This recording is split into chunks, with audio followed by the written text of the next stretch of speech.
Começando mais um programa no canal à esquerda, esse bate-papo do meio-dia. Hoje o nosso convidado é Breno Altman. Breno Altman, toda vez que vem aqui, tem uma audiência muito grande. Nós vamos falar sobre a Bolívia, sobre o Brasil, eleição na Espanha, mas vamos centrar na Bolívia. E está comigo aqui, vocês já perceberam que Vanessa, essa semana, não participa do programa. E quem vai me ajudar, eu espero que ajude por mais dias nessa semana, é o Ricardo Abreu de Mello, conhecido como Alemão, foi do movimento estudantil comigo, é meu amigo há muito tempo e é da direção nacional do PCdoB. Muito obrigado por estar presente, Alemão. Alemão, eu vou começar perguntando a Breno sobre os últimos acontecimentos na Bolívia. A gente está acompanhando, ontem houve uma marcha de apoiadores do Evo Morales em La Paz. Então, eu queria, Breno, que você começasse falando sobre a Bolívia, atualizando sobre os últimos fatos, a chegada dele no México. Olha, os três principais... Primeiro, boa tarde a todos que estão nos acompanhando. Lindbergh, obrigado pelo convite, por estar aqui mais uma vez. Olha, os três principais acontecimentos das últimas 24 horas, das últimas 30 horas, são os seguintes. Crescimento da resistência ao golpe, especialmente com a mobilização dos grupos indígenas e dos trabalhadores das minas. O segundo fato, um conflito interno no campo golpista importante entre suas frações mais radicalizadas, lideradas pelo Centro Cívico de Santa Cruz, pelo Luiz Fernando Camacho, e suas alas, digamos assim, mais moderadas, tendo à frente o Carlos Mesa, que foi o candidato a presidente da República, que ficou em segundo lugar. E o terceiro fato, a chegada de Evo Morales e Álvaro Lineira no México, onde foram recebidos por uma grande multidão já em seu exílio. Então, o que esses três fatos têm em comum? O que nós poderíamos analisar a partir desses três fatos? Primeiro, que o golpe não conseguiu ainda se estabilizar. E não conseguiram, entre os golpistas, chegar a um acordo de governabilidade que estabeleça, ao mínimo, um governo provisório. O país está acéfalo desde a renúncia da cadeia de comando liderada por Evo Morales. Como os nossos espectadores sabem, renunciou o Evo, renunciou Álvaro Lineira, renunciou a presidência da Câmara dos Deputados, renunciou a Adriana Salvatierra, que era presidente do Senado. Toda a cadeia de comando apresentou sua renúncia formal. Ela ainda não foi nem sequer oficializada pela Constituição boliviana. O Congresso, a Assembleia Nacional, tem que aceitar as renúncias. E essa Assembleia ainda não se reuniu para tanto. Portanto, são renúncias que ainda não foram consolidadas. E o bloco golpista, de toda maneira, não consegue chegar a um acordo do rumo a tomar. E a mobilização popular surpreende os golpistas pela intensidade, pela radicalidade e pela disposição de combate. Qual é o problema da resistência popular nesse momento? O seu principal problema? Há vários problemas. O maior deles é enfrentar a repressão da polícia e das Forças Armadas, a brutal violência do golpismo, enfrentar esse cenário dramático imposto pelo golpe militar, cívico-militar que está em curso na Bolívia. O outro problema é que essas massas estão com a sua direção distante. Então, se deslocou para o México. Ela não está presente no território boliviano. Tá? A direção está longe, está noutra coordenada. E isso é um problema para que essa resistência cresça e que ela atinja um outro patamar, que é o patamar de colocar em risco o golpe de Estado. Vou aqui, só para concluir, fazer uma comparação. Quando houve o golpe de Estado contra o Chávez em 2002, o roteiro foi mais ou menos semelhante ao da Bolívia.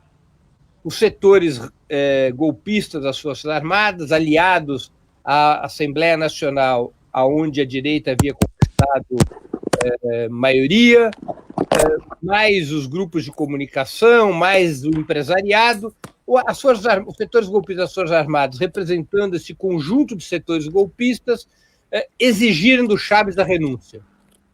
O Chávez não só não renunciou, como nas suas últimas falas ao país, através da rede de rádios comunitárias, do que pôde ter de acesso à imprensa, o Chávez chamou a resistência e chamou a que o Palácio de Miraflores fosse cercado pelo povo para impedir que o golpe se consolidasse. Como o Chávez não renunciou, ele foi levado preso.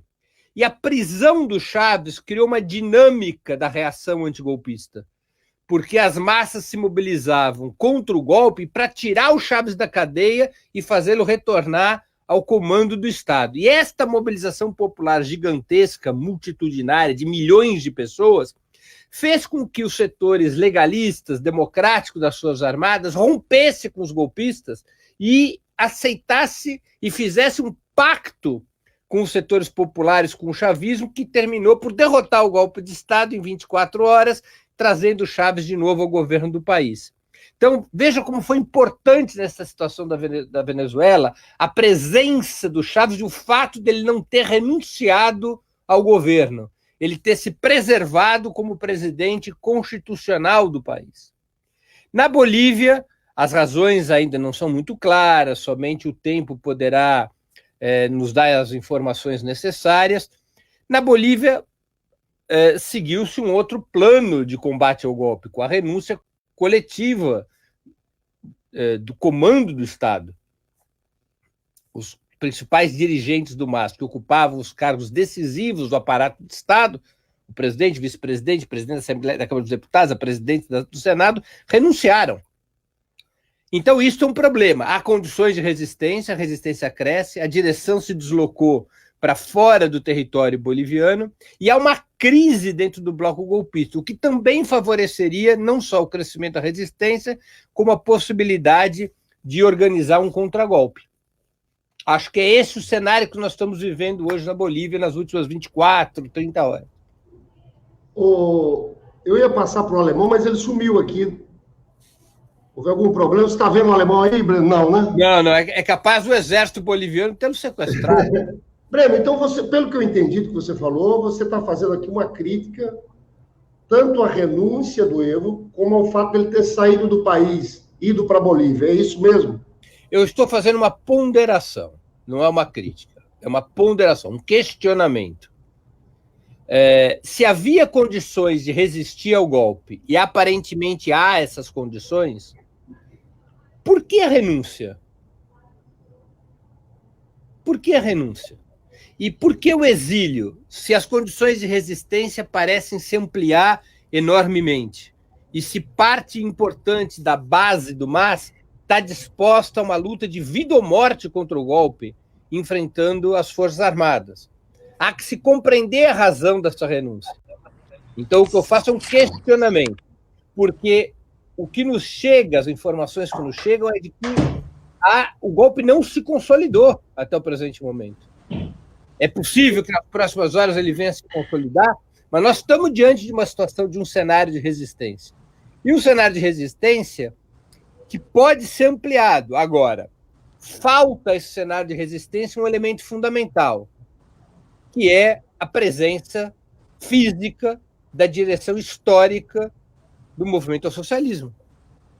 Ô, Breno, eu quero passar para o alemão, ele tinha saído do ar. Alemão, eu queria que você comentasse um pouco essa posição do Breno sobre o papel do Morales, os acertos nesse último processo. Porque, Breno, o problema é o seguinte, a gente não sabe as condições objetivas em que o Evo Morales estava submetido. Claro, por isso essa renúncia coletiva, por isso essa renúncia coletiva é um questionamento, não é uma crítica, é um questionamento. Porque uma coisa é quando você tem capacidade de reagir, a renúncia acontece em sério, ou seja, renunciaram vários, depois, inclusive, que os militares fizeram uma sugestão. E aqui tem um problema, Breno, que eu coloco. Se, de fato, a vida do Evo tivesse em risco, eu queria que o alemão comentasse isso, a preservação da vida do Evo é algo fundamental para que depois as forças populares voltem a governar a Bolívia. Olha, eu não acho que o Evo deva morrer. O Lindbergh... Acho que esse ponto é central. Porque o Evo é uma liderança tão grande, Breno. O Evo é uma liderança tão grande que, mesmo ficando afastado por um determinado período, eu não tenho dúvida que é ele quem vai recompor a democracia na Bolívia. Eu queria que o Alemão entrasse falando um pouco sobre isso e depois o Breno aprofunda o debate aí. Vamos lá, Alemão, tudo bem? Tudo bom, obrigado aí pelo convite aí de seu, da Vanessa, em participar aqui desse canal, uma alegria mesmo. Bem, é um tema complicado, eu acho, né? Nesses momentos, a gente deve primar, eu acho, pela solidariedade internacionalista e buscar compreender melhor os fatos, né? Antes de dar opiniões. Eu valorizo a coragem que o Breno tem e outros analistas têm de dar opinião na mesma hora, assim, sobre, né? E geralmente acertar. Só que eu prefiro ter mais cautela nesses momentos, porque, de fato, a gente não sabe as condições em que ele tomou essas decisões, que, sem dúvida, significaram derrotas, né? Para o processo da Revolução Cidadã, da Revolução Boliviana, né? Que é um processo, de fato, revolucionário, que fez uma constituinte, instaurou um outro tipo de Estado, né, diferente de outros países da região que não fizeram isso. Agora, o que chegou para mim de informação, através do Célio Turino, que eu não confirmei ainda, né, é que usaram uma tática nova, no caso da Bolívia, que foi o sequestro em massa de familiares, inclusive filhos, irmãos, mulheres, esposas, esposos, de dirigentes do governo e do parlamento boliviano. E que, portanto, não é só o caso de parentes do próprio Evo, né? Mas eram parentes de toda a direção governamental e do parlamento. E fizeram uma chantagem, né, para essa renúncia coletiva. Quando o Evo fala em pacificar, trazer a paz para a Bolívia, evitar que se derrame sangue, evitar conflitos entre os bolivianos, evitar mais violência, ele pode estar se referindo a isso. Então, pode ser que ele suportasse a tortura e a morte de algum parente dele. Mas será que todo o regime suportaria, né, dezenas, centenas de torturados e mortos, né, parentes? Então, é uma tática nova, terrorista, que, segundo o Célio Turino, né, tem a ver também com órgãos de inteligência internacionais, né? A gente não pode acusar, mas a gente pensa logo na CIA, não é? E dizem que também há participação da inteligência brasileira, do governo. Fala um pouco mais alto, Alemão. Nessas... Oi? Fala um pouco mais alto. Então, se isso se confirmar, esses fatos, porque esses sequestrados ainda estão em poder desses milicianos, desses narcotraficantes, dessas forças fundamentalistas, né? Então, se isso se confirma de fato, né, você pode fazer uma crítica, olha, não se prepararam para isso, né? Tinha vulnerabilidades, né?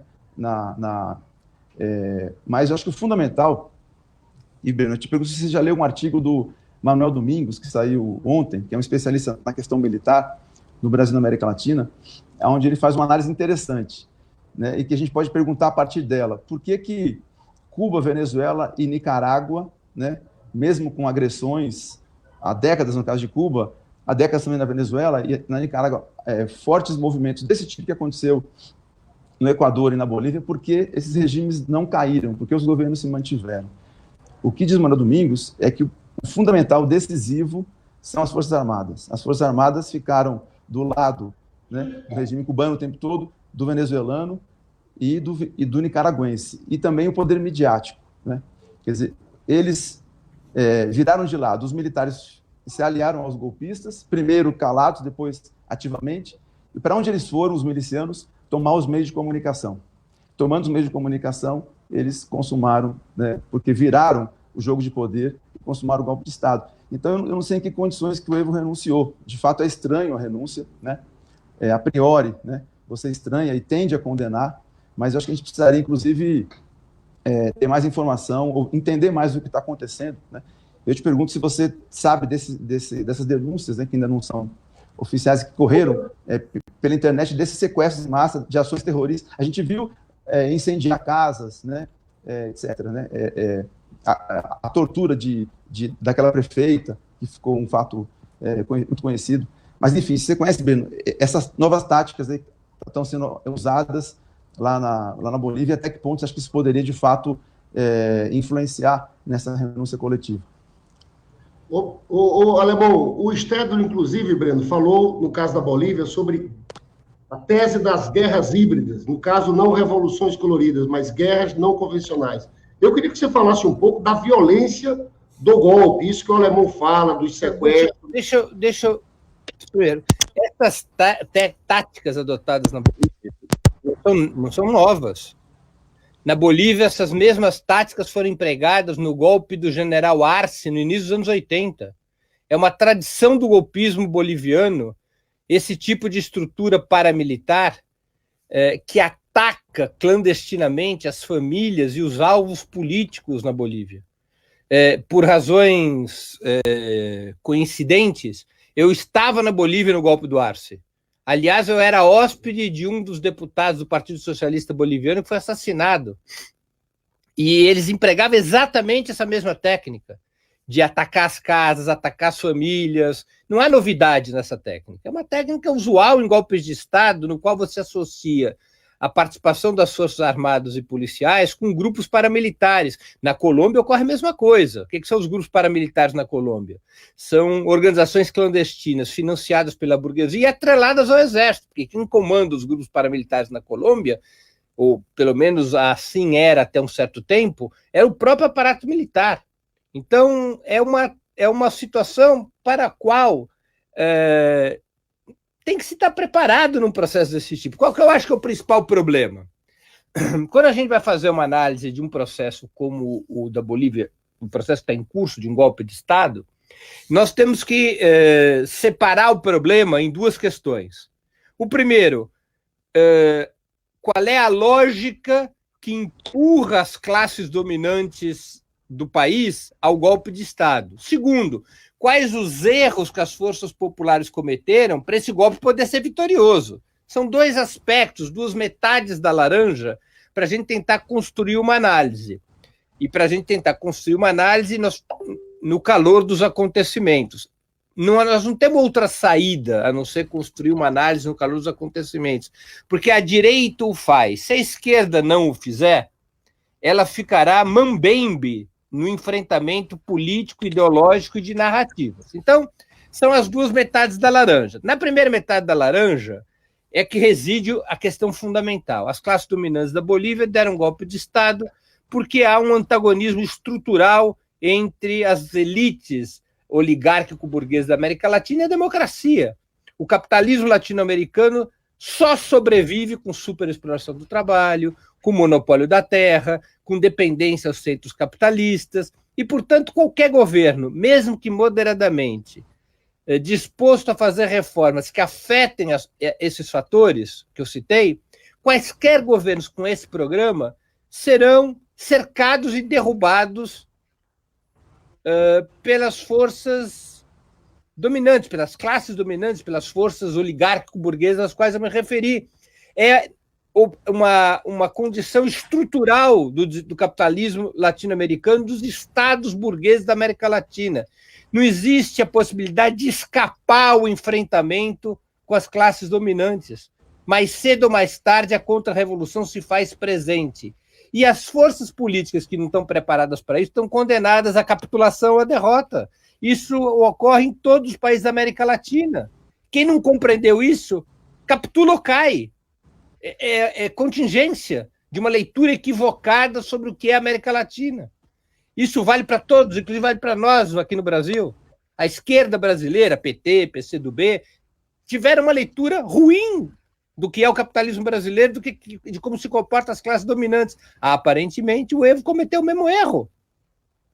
Não se preparou para esse grau de violência. É uma novidade esse grau de violência que a burguesia boliviana usa? Nenhuma novidade. É só olhar para a história da Bolívia. Não é uma surpresa. De novas táticas do Célio Turino. Ah, coisa nova, foi surpreendido. Coisa nova nada, coisa velha, sempre assim. É sempre desse jeito. A violência histórica e estrutural das classes dominantes. Ninguém foi surpreendido, nem no Brasil, nem na Bolívia, nem no Equador. Em lugar nenhum é surpreendido. O problema é que E aí a gente precisa ter uma discussão mais prolongada, né, Alemão? Por que cargas d'água que a esquerda tem tanta ilusão na hipótese de domesticar as classes dominantes? Por que diabos nós somos prisioneiros dessas ilusões, que nos desarmam o tempo todo? Ô, Breno, deixa eu entrar numa questão aqui, a questão militar. Porque houve um golpe orquestrado pela burguesia boliviana, com essas milícias, um golpe racista contra índios, né? Usando, é importante depois falarmos da questão religiosa, igrejas neopentecostais, parece uma cruzada, Lindy, é uma cruzada. É uma cruzada. Não parece, não, é?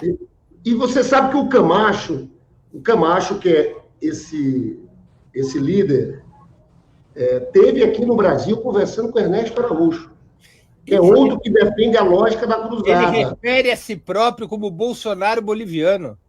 Exatamente. Mas a gente vai entrar no papel dos Bolsonaro e se houve interferência brasileira nesse golpe. Depois, eu estou querendo abordar agora a questão militar. Perfeitamente. O Evo perde as condições completamente, Alemão, quando os militares sugerem a renúncia dele, né? Eu queria analisar, e eu sei que Breno é um especialista nessa questão no caso da Venezuela, mas será que no caso boliviano houve um descuido em relação a essa formação dos militares? Eu sei que aqui no Brasil foi total. O nosso descuido aqui foi total. Nós temos que ter tido uma outra postura. E eu queria que você falasse sobre isso, Alemão, e depois o Breno falasse também sobre como fez o Chaves da Venezuela. Gostei da pergunta. Tá um pouco ruim a conexão. Desculpa aqui. Eu prometo melhorar na próxima conexão. Foi pego meio de surpresa, a Vanessa me falou muito em cima da hora. Mas é o seguinte, tá dando para ouvir? Tá. Se você puder falar mais alto o teu tom de voz, ajuda. Tá. Falar um pouco mais alto, então.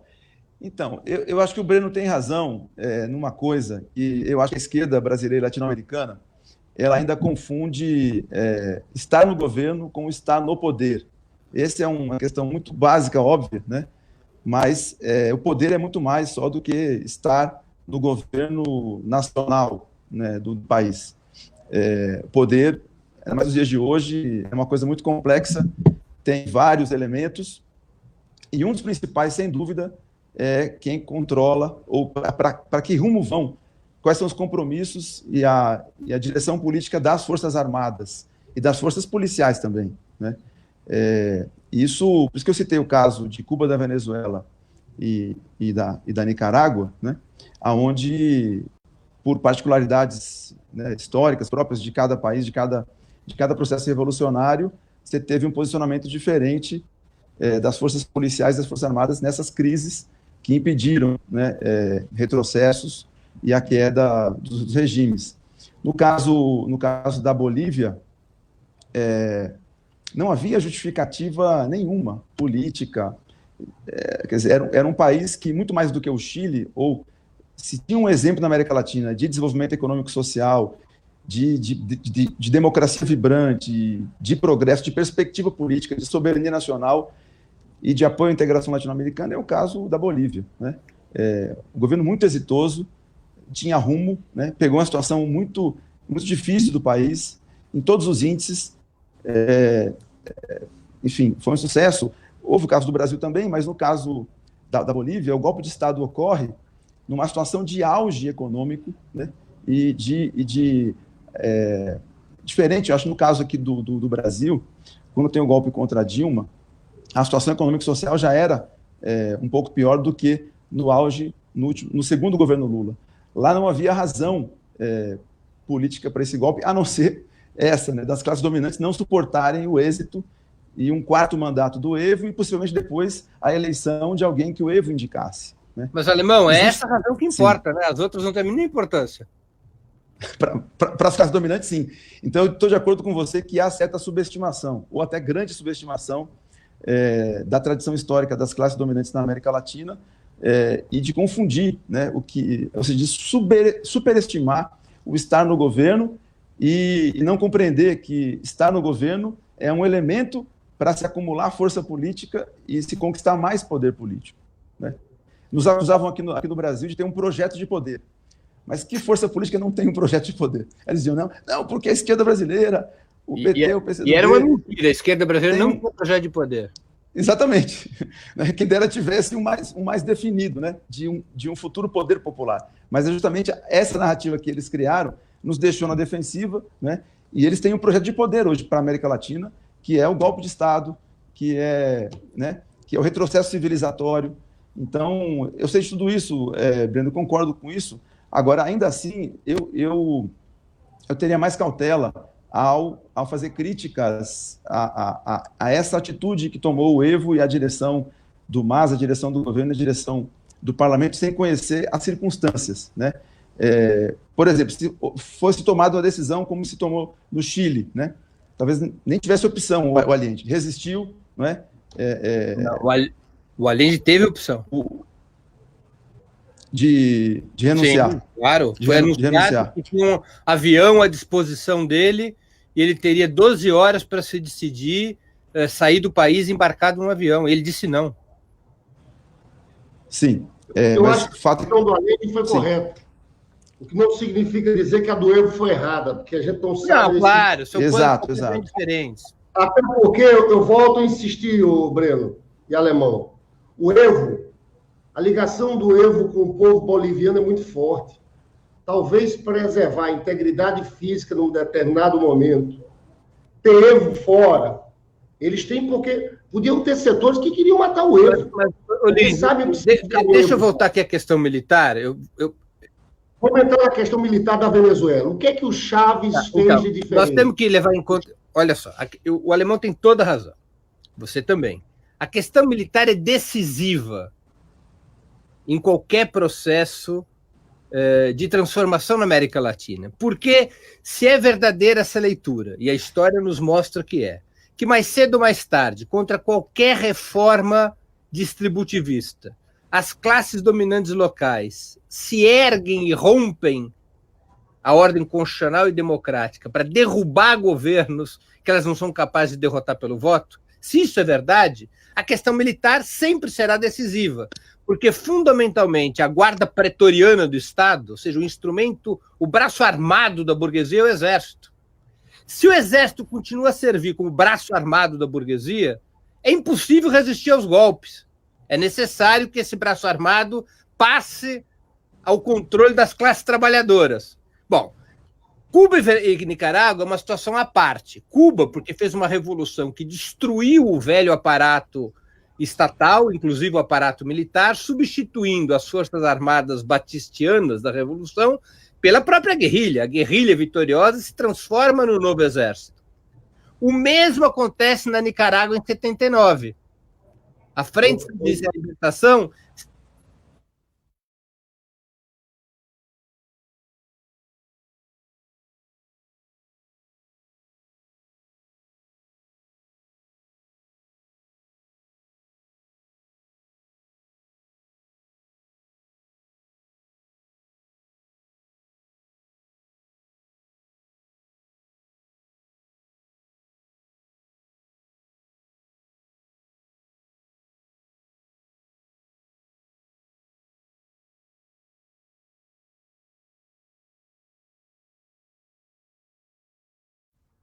O Chaves não faz uma revolução que destrói o velho aparato estatal.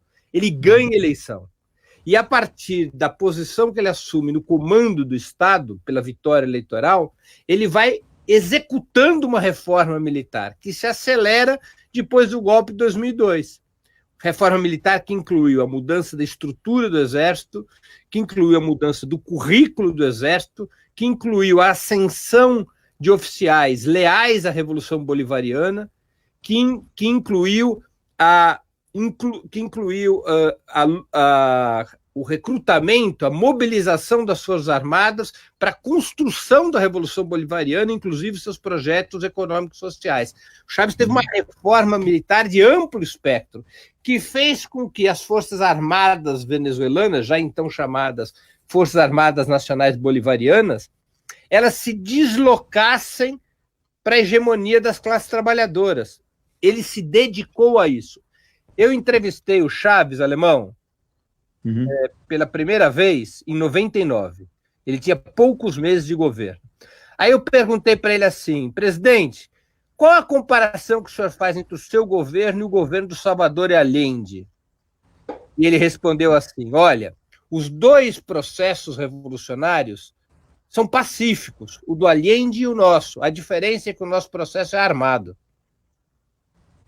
Ou seja, o exército está com o processo e não contra o processo. E o Chávez se dedicou a isso.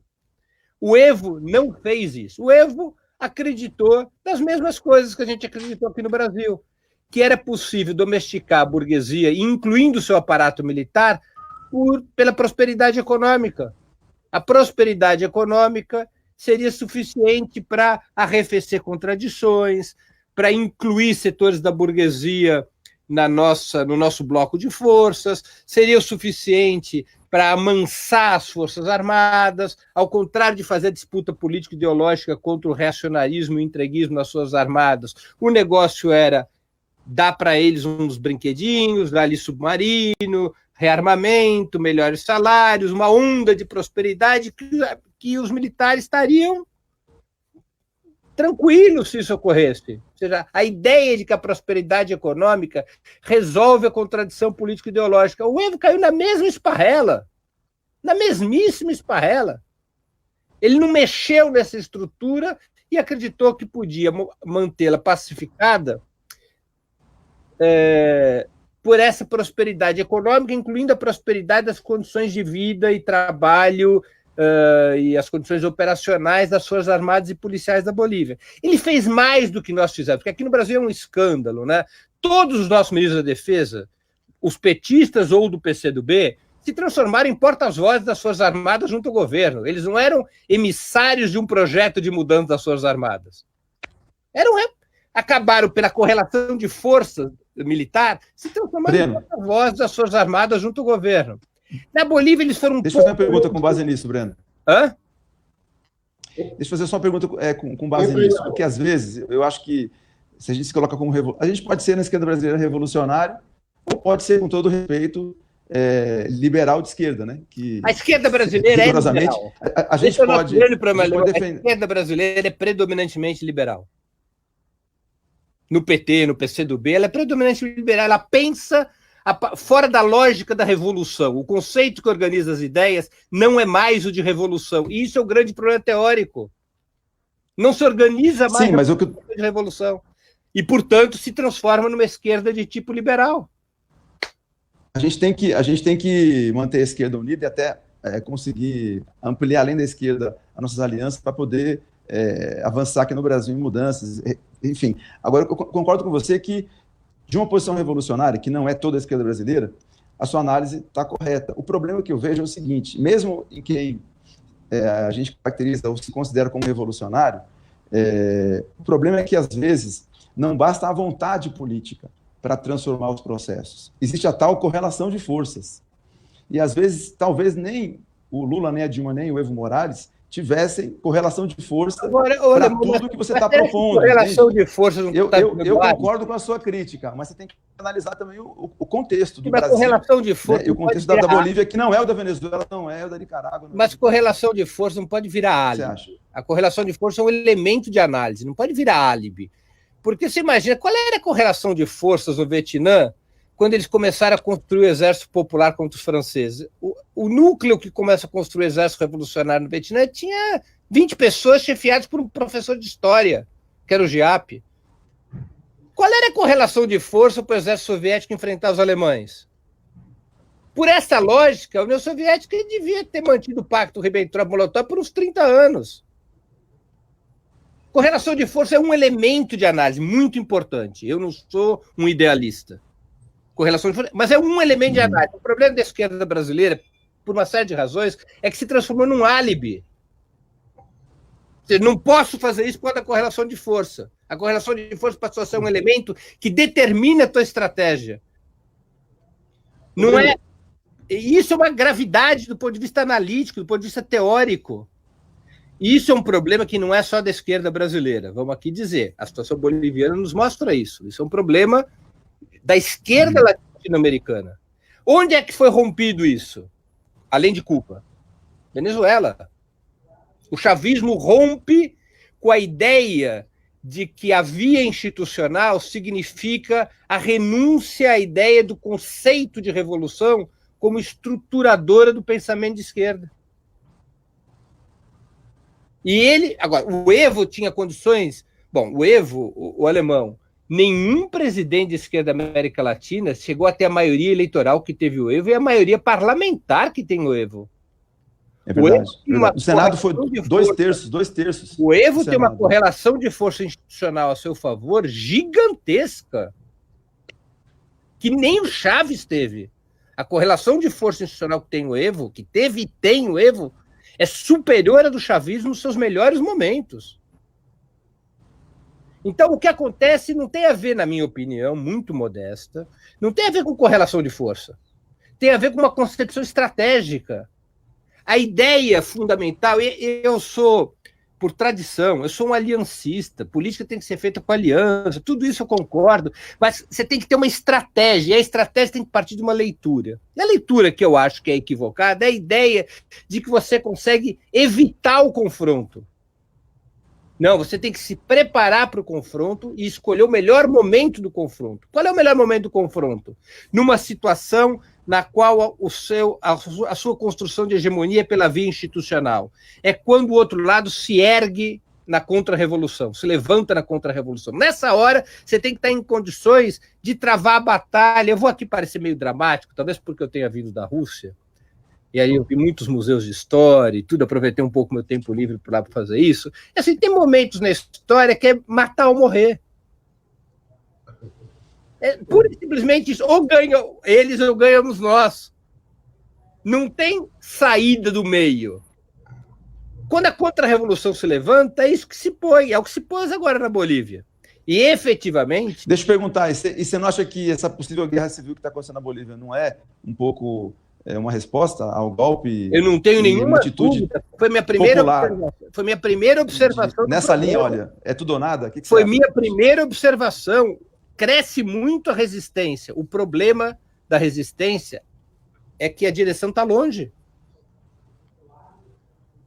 A resistência ocorre sem a presença física do comando do processo. Problema.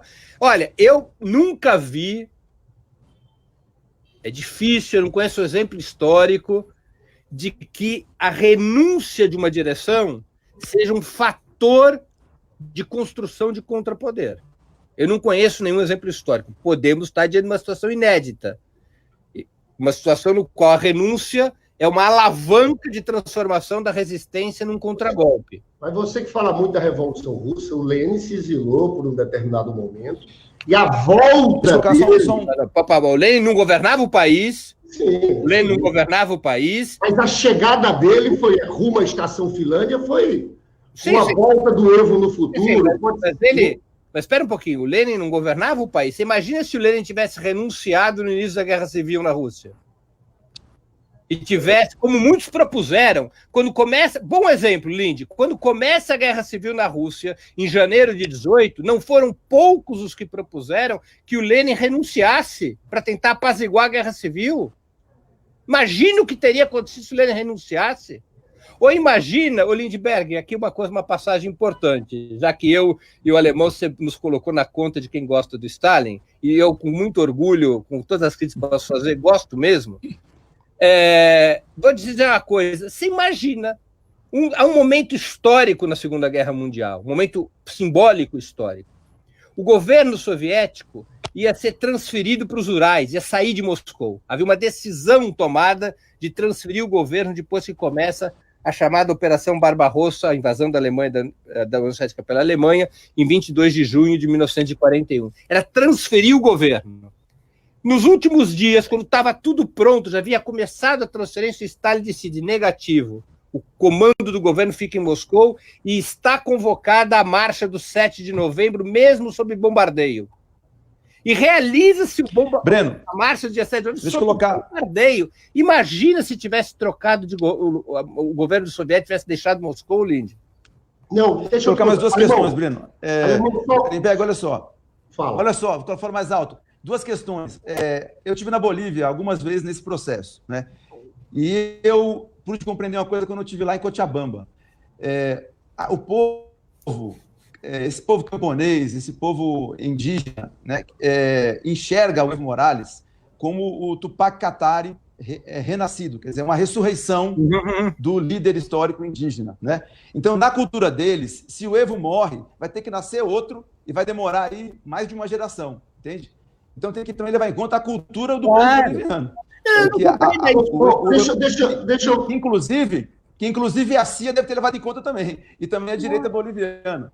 E segunda questão, Lindbergh, é o seguinte, essa guerra civil, será que não está orientada de fora? Será que a direção está tão ausente assim? A gente está aqui em 3 lugares diferentes, você e Lindbergh, né? Mas nós estamos aqui conversando. Será que eles também não podem dar a direção de fora também? São 2 questões que eu queria colocar, Lindbergh.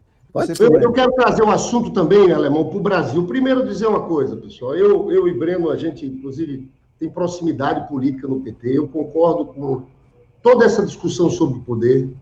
O PT, em todos os seus congressos, tinha escrito o seguinte: no momento que as forças populares ganharem a eleição, estiverem impondo um programa de reformas, em algum momento de fragilidade, as elites, a burguesia desse país, vai tentar dar um golpe. Isso estava escrito. E, na verdade, a gente não se preparou. O Breno está coberto de razão. Só que nessa análise do caso do Evo, eu acho que faltam elementos para dizer se foi uma boa ou uma posição ruim. Por isso que eu posso dizer, também, dá uma crítica. Eu considero algo central. Eu queria puxar o assunto, Alemão, aqui para o Brasil também. A situação do Lula e do governo Bolsonaro. Veja bem, ontem aqui Marcelo Zero e Arthur Araújo, eles defenderam a tese que tinha influência do Bolsonaro nesse golpe da Bolívia. Ele acha que houve participação brasileira nesse golpe. Lá teve uma junção de milícias e igrejas neopentecostais, Breno. Uhum. Aqui no território do Rio de Janeiro, quando a gente vai nos lugares, essa aliança, é isso que existe também. Você vê alguma semelhança nessa situação na Bolívia, Alemão, também você, Alemão, com essa situação aqui do Brasil, né? O Bolsonaro passou a vida inteira defendendo ditadura militar, fechamento de regime. É claro que isso não é coisa fácil de ser feita. Ele pode querer, mas não é uma coisa fácil de ser feita. Agora, o fato é que aqui no Rio, eu vejo muito claramente que as milícias que tinham começado com uma coisa de exploração econômica, venda de gás, gatonete, estão virando uma ocupação territorial, política e armada também. Nós vamos fazer campanhas aqui que parte dos territórios a gente não vai conseguir entrar. Você consegue fazer um paralelo nessa situação da Bolívia, dessas milícias com essas igrejas neopentecostais, com alguma coisa parecida aqui no Brasil? Olha, Lindy, eu acho assim, nós estamos assistindo, por conta da crise do capitalismo, a emergência do neofascismo como força política protagonista. Isso ocorre na Europa, não só na América Latina. Vamos levar em conta o que aconteceu na eleição espanhola agora.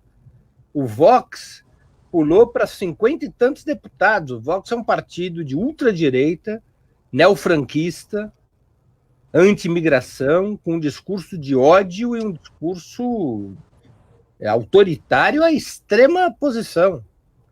A ascensão da extrema-direita é um fator dessa crise do capitalismo, porque as possibilidades de conciliar democracia e neoliberalismo estão se exaurindo. A implantação das agendas neoliberais, especialmente na periferia do sistema capitalista, que é onde nós nos encontramos, as possibilidades de implantar essa agenda neoliberal, mantendo as estruturas clássicas da democracia liberal, essas possibilidades estão ficando cada vez mais desidratadas. E o que significa a emergência de uma corrente neofascista, em particular agora na América Latina? E há traços em comum entre o bolsonarismo, entre o golpismo boliviano, entre o que é o uribismo na Colômbia, no que é o pinochetismo ou o neopinochetismo no Chile. Não é? São correntes que emergem e que deslocam a centralidade da direção burguesa, da direção dos blocos conservadores, por uma posição de que é necessário estabelecer governos fortes, repressivos, autoritários, para deter a resistência contra essas agendas neoliberais. Para poder ter apoio de massa, essas correntes neofascistas em todos os países recorrem a um elemento fundamental, que é a maneira pela qual elas dialogam com os desesperados, que é o fundamentalismo religioso. Isso também não é uma novidade. O franquismo na Espanha fazia isso. O fascismo italiano fazia isso. O Mussolini era ateu, se transformou num devoto católico para poder usar o catolicismo na construção da sua base popular. Também não é uma novidade. Mas isso é uma característica desse neofascismo no Brasil, na Bolívia, em outros países. É um elemento de diálogos desesperados para poder disputar a base popular. Porque o neofascismo latino-americano, ao contrário do que ocorreu com o fascismo e o nazismo na Europa, lá na origem, nos anos 20, nos anos 30, ele não nasce de base popular, ele nasce como uma expressão das camadas médias ricas. E ele, a partir daí, tem que ganhar a base popular. E, portanto, recorre ao fundamentalismo religioso para construir essa base popular.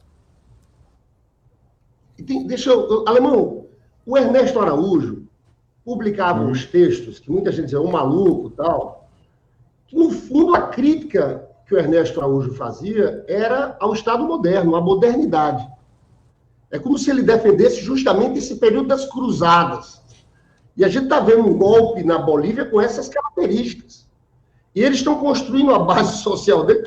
Parece uma loucura em cima de um discurso como esse também aqui no Brasil.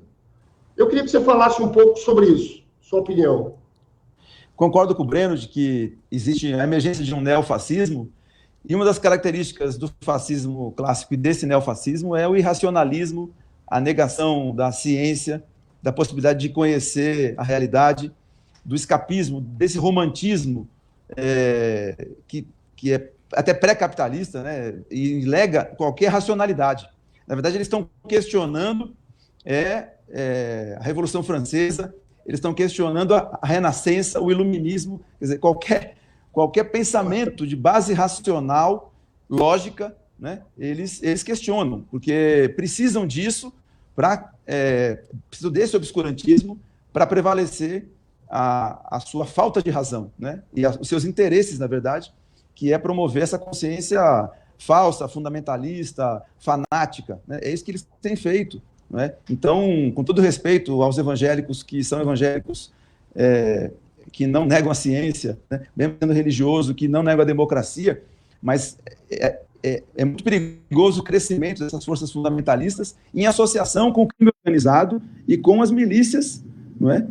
Que isso tem a ver com lavagem de dinheiro, isso tem a ver com o grande capital financeiro. Ou seja, é a forma como o sistema capitalista atualmente tem feito para manter os seus interesses, já que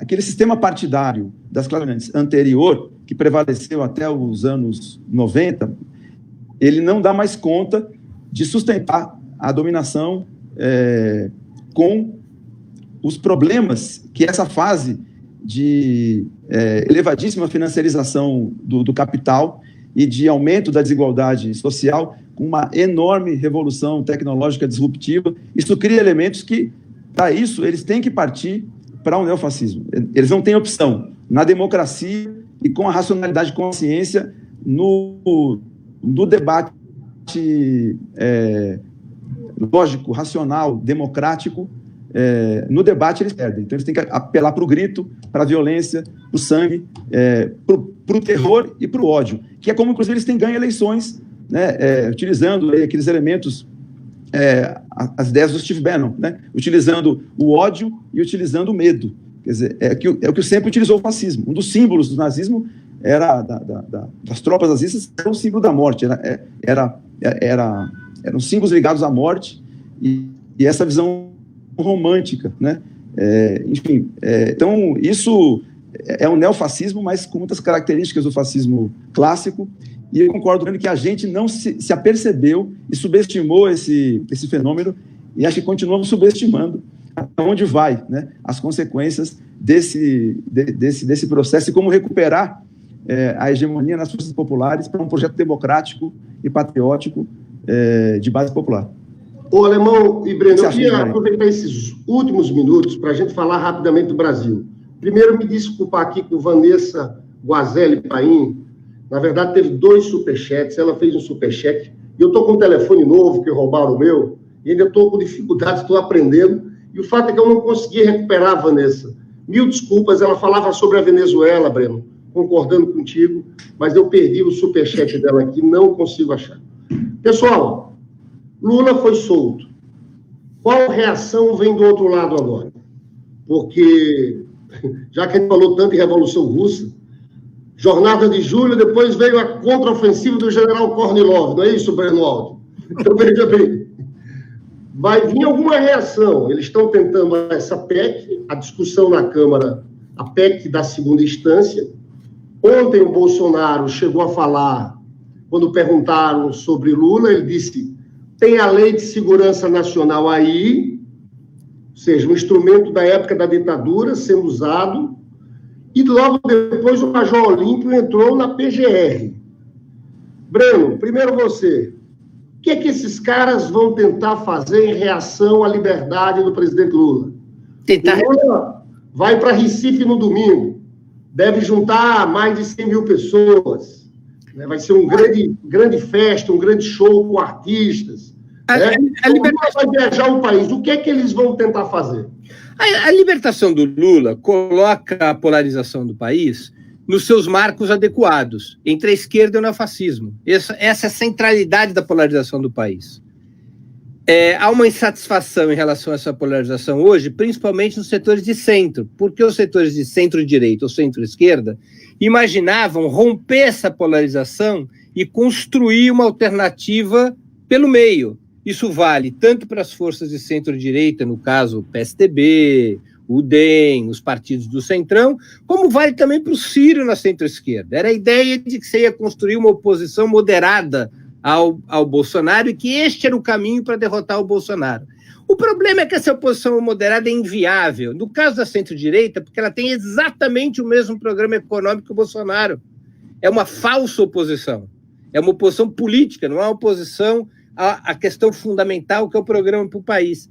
E a oposição de esquerda, a oposição de centro-esquerda, liderada pelo Ciro, é uma nau sem rumo, porque o Ciro quer construir uma oposição de centro-esquerda ocupando o espaço do PSDB, de oposição ao Bolsonaro e de oposição ao PT, o que vai tornando essa alternativa inviável e até mesmo meio desmoralizada. A libertação do Lula dá à esquerda potência, força, para exercer a polarização contra o bolsonarismo. E o bolsonarismo vai reagir. Ele vai reagir tentando prender o Lula de novo. Vai reagir aumentando o grau de repressão, ameaçando com a Lei de Segurança Nacional. Não existe outra maneira de combater o neofascismo que não através da polarização. Porque o neofascismo impõe a polarização para o país. A única alternativa à polarização é a esquerda renunciar a seu papel, a sua disposição de ter um papel dirigente no país. É a esquerda aceitar, como em outras épocas da nossa história, o papel de força auxiliar, ser força auxiliar da centro-direita ou da centro-esquerda. Se a esquerda tivesse topando renunciar a isso, ok. Aí você evita a polarização pela via da capitulação, construindo uma alternativa pelo centro. Isso foi o que fez o Partido Socialista Chileno, 40 anos de neoliberalismo. Infelizmente, mas já está saindo dessa, o Partido Comunista Chileno entre 2014 e 2018 caiu nessa esparrela, foi fazer aliança com a concertação, participou do governo da Bachelet, apoiou o candidato da nova maioria, mas acordou desse pequeno surto que teve o PC chileno, que tem uma trajetória revolucionária impecável, teve um surtozinho aí de 4 anos e já voltou ao bom caminho, que é o caminho da linha autocrítica dos anos 80, da rebelião popular, do antagonismo contra o neofascismo. O PC chileno tem um papel importante nas rebeliões agora no Chile, busca jogar um papel de ruptura com o neoliberalismo e com o legado político do pinochetismo, propondo constituinte, renúncia do governo, eleições antecipadas, e construir uma outra frente separada da nova maioria, e agora vai caminhando para a unidade com a frente ampla, que quase colocou seu candidato no segundo turno das eleições presidenciais passadas. Então, essa é a situação. Não existe outra maneira de combater o neofascismo que não enfrentando e criando aos olhos da população uma alternativa ao neofascismo que rompa com a sua base. O velho Álvaro Cunhal, dirigente do PCP, numa crítica a setores internos do partido, que propunha o seguinte: vamos combater o fascismo. Para combatermos o fascismo, nós temos que nos aliar com os setores da burguesia. Para essa aliança ser possível, nós temos que dar prioridade à questão política. Vamos deixar de lado o programa econômico, porque para poder ter frente contra o fascismo, a gente tem que fazer em torno da questão democrática. O Álvaro Cunhal saiu matando contra essa posição. Diz: quem pretende combater o fascismo sem combater suas bases econômicas e sociais é um aliado objetivo do fascismo. Álvaro Cunhal, escrito por Álvaro Cunhal. E aí, Alemão? O que é que você acha, Alemão?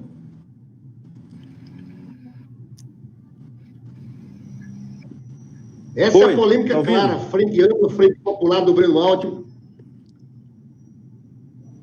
Então, eu acho, Breno, que você tem razão de que a polarização ela é objetiva. Então, não depende da nossa vontade, é um fato da realidade, a gente não pode negar o papel histórico que a esquerda tem. Mas também acho que, taticamente, a gente precisa ver formas, sem abrir mão desse papel da esquerda, de isolar cada vez mais o neofascismo, explorar as contradições entre essas forças neofascistas e os seus aliados atuais, né? Não é qualquer coisa. As dissensões que estão tendo entre eles, as divisões entre eles, isso nos ajuda, né? Então, você falou em Stalin, o Stalin dizia que compra pipoca e assiste. O Stalin dizia que as divisões no inimigo são reservas estratégicas, né, da nossa luta. Então, é importante dividi-los, desmoralizá-los. Eu acho que o papel do The Intercept, da Vaza Jato, é impressionante, é muito importante. Tem a ver com o Lula tá solto hoje, né? Então, essa luta política, essa luta de ideias, a divisão entre eles nos interessa muito, né? E o Bolsonaro, sentindo isso, né, declarou esses dias, acho que foi no dia que o Lula foi solto, né, que eles têm que se unificar, que eles não podem ficar se acusando, que só beneficia o outro lado. Então, como é que a gente faz para isolar mais esse neofascismo? Isso não significa rebaixamento programático, isso não significa capitulação, mas significa uma tática inteligente para isolar cada vez mais essas forças, né? No programa econômico, eu concordo com você que no Congresso Nacional hoje, infelizmente, a grande maioria está de acordo com esse programa ultraliberal. Acho que essa é uma grande ameaça também, não é só uma ameaça à democracia, mas a ameaça à soberania nacional e a ameaça à economia nacional, né, aos direitos dos trabalhadores. Nunca foi tão grande na história do Brasil, desde o fim do regime militar, eu acho, né, muito séria. Então, a gente tem também que ter uma tática mais inteligente de saber ser mais proativo para isolar mais o inimigo, né? Já que você falou de Stalinberg. Só queria fazer esse comentário, que não está em contradição com o que o Breno falou. A gente não pode também nos contentar com só a esquerda. Só a esquerda sozinha não vai conseguir dar conta dessa tarefa de derrotar o neofascismo. É isso que eu acho. Bom, Alemão, deixa eu dar minha opinião rapidamente, que a gente vai encerrar o debate aqui. Olha, eu acompanhei a eleição lá na Argentina. Na Argentina, o bacana é que há um grau de politização da sociedade. A Cristina Kirchner falava o tempo todo: isso aqui não é só uma eleição, nós temos que encerrar um ciclo. Aí ela gritava, no mais, e o pessoal repetia, no mais, aí falava do neoliberalismo. O corte, para ampliar, a ampliação necessária para o Lula, para a gente hoje, para o nosso campo, é ganhar a maioria do povo de novo, ganhar mais de 50% da população. E eu estou convencido que a gente só ganha constituindo uma frente contra o neoliberalismo, que fale de emprego, salário mínimo, que aumentou 77% acima da inflação na época de Lula e Dilma, e agora não tem mais lei que reajusta salário mínimo, que fale da vida concreta do povo.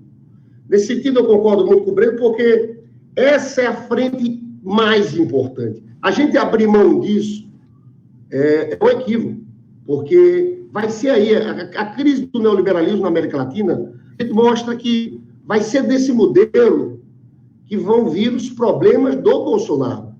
Eu acho que a saída do Lula é muito forte, porque o Lula, mais do que ninguém, consegue ter uma audiência grande, falar para o Brasil profundo. Tudo aquilo que a gente gasta aqui 1 hora para falar, o Lula fala em 30 segundos. Fala em 30 segundos e tem outra coisa. E ele não vai... O Bolsonaro tem uma tática de ir mudando a pauta. E o Lula, nisso aí, não vai ter foco. É a vida do povo, é o emprego, é a política econômica do Paulo Guedes com o Bolsonaro. Eu acho que essa é a maior frente que a gente tem que fazer. Agora, eu queria encerrar o programa dando uma boa notícia, vocês podem comentar. Agora acabou de sair às 11 horas daqui, 4, eu não sei como é que está o fuso da Espanha, uma foto... Uma foto do Pedro Sánchez abraçado com o Pablo Iglesias, do Podemos, né? O Pablo Iglesias vai ser o vice-presidente, vão montar governo em conjunto. Isso é uma notícia muito boa, porque Alemão, estava falando aqui, Breno Alto, eu estava profundamente irritado com o Pedro Sánchez, que tinha ganho a eleição passada e evitou montar governo com o Podemos. Teve a pressão de bancos, das instituições financeiras, do mercado, para que o Pedro Sánchez não se juntasse com o Podemos, porque o Podemos era muito de esquerda. É o governo da República Espanhola. E o Pedro Sánchez caiu na bobagem de chamar uma nova eleição, que foi essa eleição agora de domingo, 10 de novembro, e quase a esquerda sai do poder, por pouquinho. Inclusive o Vox, que é o partido alá Bolsonaro lá, saiu, cresceu fez 50 e tantos deputados, virou a terceira força. Isso aí. Então, foi um gigantesco. Ainda bem que foi possível. Agora, ele acabou a eleição, foi correndo conversar com o Pablo Iglesias para fazer o que ele devia ter feito em abril, né?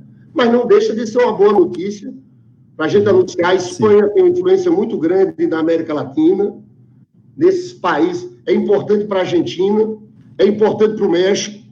Se forma aí uma articulação que eu acho que é positiva nessa conjuntura complicada no mundo inteiro. Breno, alguma consideração? Alemão, alguma consideração para encerrarmos? Que, independentemente dos comentários e questionamentos que façamos, a hora é de absoluta solidariedade com o povo boliviano, que as organizações políticas, sindicais, movimentos populares do Brasil se empenhem, como em outros países já está acontecendo, em manifestações e atos de solidariedade ao povo boliviano e contra o golpe de Estado. Essa é a nossa tarefa internacional número 1 nesse momento. Claro. E vamos acompanhar sempre o Ópera Mundi, aí do Breno Altman, que é verdade, que está sempre trazendo informações atualizadas sobre a crise na Bolívia. Alemão! Então, eu queria agradecer aí, gostei muito de participar pela primeira vez aqui dessa discussão. Um abraço para o Breno, eu também conheço muito o Lindbergh, meu amigo, desde que a gente era bastante jovem, e dizer que eu acho que o problema é que a gente não pode ser muito fatalista, determinista sobre Brasil e América Latina, né? Diziam que na Argentina, com a derrota e com o Macri, nunca mais ia se levantar uma força democrática de base popular, e a gente viu agora que rapidamente isso aconteceu. Diziam que na Bolívia era um governo muito sólido, que o MAS era muito forte, tinha muita força institucional, que isso não tinha hipótese de golpe de Estado. Enfim, nem existe uma derrota completa das forças de esquerda, nenhuma vitória, Latina, das forças progressistas, e nenhuma vitória permanente, estável. Quer dizer, a história é dinâmica, Alemão, nos dá surpresas. Alemão, é o seguinte, vamos falar aqui para o pessoal na boa. O pessoal é assim, quando os analistas aqui, que o Lindbergh reúne, diz que a gente vai vencer, a gente vai perder. Mas quando a gente diz que a gente vai perder, a gente vence. Além desse jeito, que funciona bem, pô. Então, falta mais uma visão dialética, né? E saber que a história assim, sempre guarda surpresas, né? Ainda bem, porque como a gente está do lado hoje dos oprimidos, a gente espera, né, uma nova fase da história onde a gente derrote os opressores e possa emancipar toda a humanidade.